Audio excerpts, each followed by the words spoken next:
Now here's a car we have been hanging out for at 4x4 Australia, the all-new Ford Everest. Based on the Ranger Ute, it uses the same 3.2 litre 5-cylinder turbo diesel, same front suspension, and plenty of features and components shared throughout the two cars, from the instrument cluster to the switchgear.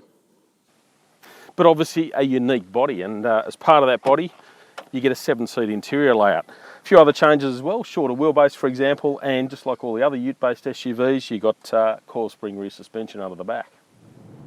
Except the Everest isn't your average ute-based SUV. You figure that as soon as you look at the price. This base model Ambiente I'm in is 55 grand, and you can step all the way up to 77 grand for the top whack titanium. So that's some seriously big bickies. And at that money, really, it's better aligned with something like the Toyota Prado. And that's exactly the car that Ford sees this competing with.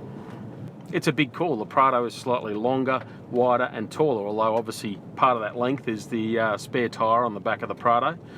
But the Everest is certainly in the hunt, and it makes up for it in other areas. Tow capacity, for example, you're looking at 3,000 kilos, so that's half a tonne more than the Prado.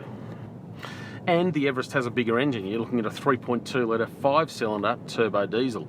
The raw numbers aren't too bad, 143 kilowatts and 470 newton metres, and it's that latter one that really tells the story. It's a decent whack of torque from quite low in the rev range, so most things can be tackled at pretty low revs. You wind up the turbo, there's hardly any lag going on there, and it grunts away nicely. Most of it is, you're looking at sort of 1,500 to 2,500 revs will get you along just nicely. And the engine's also pretty refined too. Now, while it's exactly the same engine that's in the Ranger, it's a lot quieter. And that's partly because there's some tricks going on. Ford's actually put 3 microphones in the roof of this thing that are all designed to pick up the sound of the engine. Then it uses the speakers to do an opposing frequency, all with the idea of cancelling some of that noise. So even when you up it, it's pretty well hushed. And that's indicative of the attention to detail that Ford's paid to the Everest. It's not just a ute with another body bunged on top. It's got all these little detail changes, little tweaks here and there, even some thoughtful stuff in the cabin that just make it a little more special, a little easier to live with. The suspension also treads a really nice line between comfort and control. You've still got some firmness there to help you get over some of these bigger bumps. And the body control's reasonable too. Yeah, sure, you get some of that leaning and rocking into corners when you pitch in a bit quicker, but generally it looks after things nicely. Inside though, things are a bit plain Jane, especially in this Ambiente model. There's not much gear, and the centre screen is absolutely tiny, just 4.2 inches, which is smaller than the latest iPhone. Plus, there's no reach adjustment to the steering, which is a hangover from the Ranger. Yet in some ways this base model is actually the best one. If you want to do some serious off-roading. It misses out on the side steps, for example, which isn't such a bad thing if you're getting really serious. It's also got 17-inch tyres, whereas the next one's up at 18 inches or 20 inches, all with progressively lower profile tyres.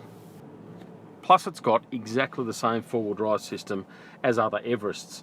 Now that's a very different system to what the Ranger's got. The Ranger's got a part-time four-wheel drive system. This one is full-time torque on demand, so it actually tries to work out where it needs to send the torque by monitoring wheel speed and other things like that.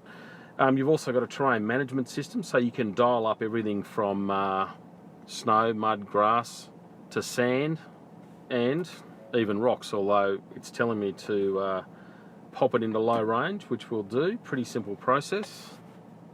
And one thing I like, it actually tells you on the display what you need to do if you're in the wrong mode or so on, so it's pretty clever like that. We'll get that rear diff lock going as well. And of course there's some decent sheets of steel underneath to protect against nature if it decides to attack. You can also wade through up to 800 millimetres of water, the same as the Ranger. So for most people you probably wouldn't need a snorkel, although Ford does offer one as an accessory if you need it. One of the things with that rock mode, it adjusts the throttle sensitivity. It also holds only first gear, so that it's all designed obviously for slow speed stuff. There's certainly loads of traction there. You can feel it doing that incredibly easily. Not even hinting at wheel spin. It feels like the sort of car that you're going to need all four wheels spinning before it starts to think about getting stuck. Ground clearance is only rated at 225 mils, which is not enormous, but overall this sort of stuff, it doesn't seem to have any issues at this stage. And this is where I'm glad not to have those side skirts, is dropping off a rock like this where you might otherwise do some scraping, and it's doing that pretty easily. Not everything's brilliant though, especially once you go lining it up against the Prado. And the biggest difference really is in that fuel tank. You miss out on that monstrous 150 litre tank in the Prado. Instead, this one's got an 80 litre tank. So fuel use is claimed at 8.5 litres 100. I'm using more like at 11.5 or 12 litres 100. So you're probably looking at something in the vicinity of 600 kilometres out of a tank. So if you want to go tackling something like the Simpson or the Canning stock route, you are going to need to take plenty of jerry cans. So the Everest isn't perfect, but nothing is. No 4x4 is. Everything's a compromise, particularly at this end of the market.